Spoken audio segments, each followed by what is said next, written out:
Hi, I'm Jay Handelman, theater critic at the Sarasota Herald-Tribune, and it's time once again for the Handy Awards, our annual look back at the season that's just ended and the great moments in the theater, performances, productions, and all sorts of things. It's going to be appearing in the Sunday, September 25th edition of the Herald-Tribune. It'll be online at heraldtribune.com/arts, and you're going to have a chance to vote on your favorites, but I'll tell you about that in a few minutes.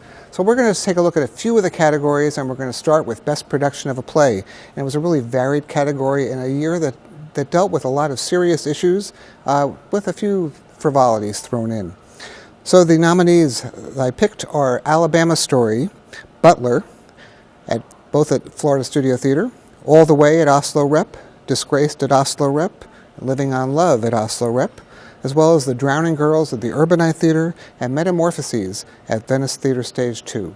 But I picked All the Way, Robert Schenkken's Pulitzer Prize-winning play about Lyndon Johnson's efforts to win passage of the Civil Rights Act in 1964 and 1965 after the assassination of John F. Kennedy, and his effort to keep the nation together in his meetings with Martin Luther King. And it was a great lesson for what's going on right now in our political season, watching politicians actually working toward good instead of stalemating all the time.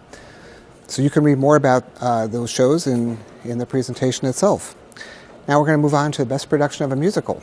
And we have The Color Purple at the West Coast Black Theater Troupe, Hair, which was directed by Ben Vereen at Venice Theater, Josephine, world premiere musical at Oslo Rep, The Secret Garden at the Manatee Players, She Loves Me at the Players Center, and West Side Story at Oslo Rep. And you're going to hear a familiar theme throughout all the Handy Award winners this year, and the winner is West Side Story, which was just a thrilling, magical production at the Oslo, directed and choreographed by Joey McNeely. If you've ever seen the show before, it was almost like you never had. It was familiar and brand new all at the same time, and it's just wonderful to experience that. Now we can take a look at Best Actor in a Musical.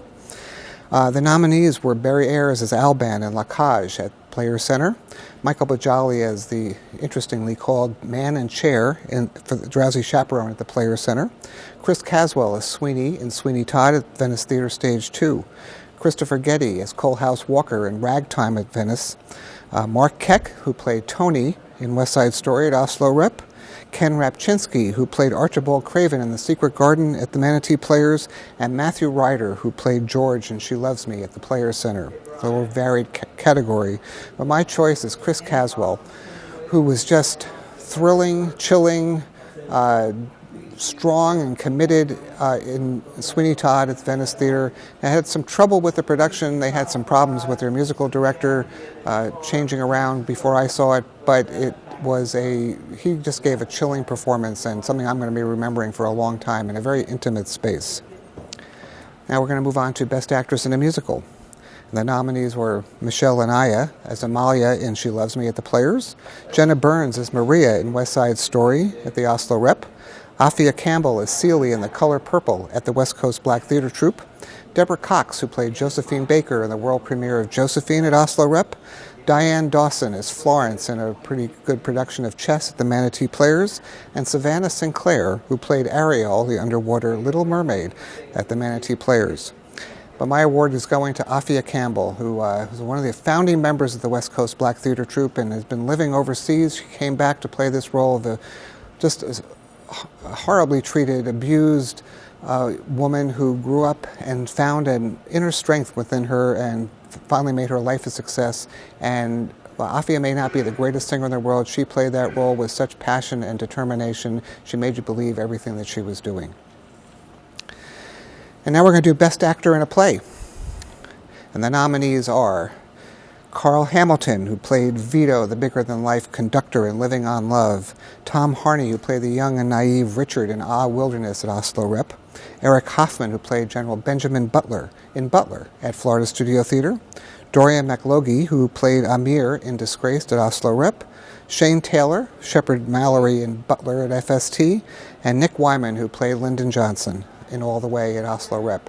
And my choice was Nick Wyman, who who made you believe he was President Johnson. He almost looked like Johnson, but he held that show together. Not that he needed that much help because he was surrounded by great people, but he held it together with such strength and determination.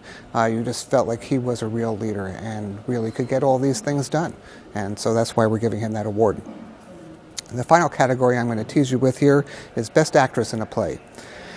And the nominees are Rebecca Caine as Raquel, the fading opera diva in Living on Love, Katie Cunningham as W, that stands for woman, in Lungs at Urbanite Theater, Carolyn Michael as Daisy Wortham in Driving Miss Daisy at the West Coast Black Theater Troupe, Vera Samuels as Vonda in Venus and Fur at the Venice Theater, Stage 2, Joe Twiss as Sharon in The Roommate at Florida Studio Theater, and Summer Dawn Wallace as Georgie in the play Freak, also at Urbanite Theater.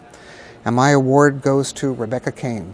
These were all really fine performances, but Rebecca Caine, who has been an opera singer and a musical star, just captured the spirit, life, over-exaggeration, over-the-top hype of this woman, Raquel, and made you believe her without ever hitting a false note, and she sang some pretty nice notes whenever she had to sing. So those are just some of the winners and nominees of a few of the categories. There are a lot more categories you can find in our full presentation that will appear in the Sunday, September 25th edition of the Arts section of the Herald-Tribune and online at heraldtribune.com/arts. And whether you like my choices or you have your own favorites, you have a chance to vote for your favorites in our annual Curtain Call Awards, which are all done online at heraldtribune.com/arts, and that's where you can cast your ballot for your favorite play or musical in both the professional and community theaters. You're going to find them all listed alphabetically, and you can go vote, and I think you can vote more than once if you want to, and the balloting is going to be up through October 5th, and we're going to publish the results in the October 9th edition of the Herald-Tribune Arts section. So we hope you're going to vote.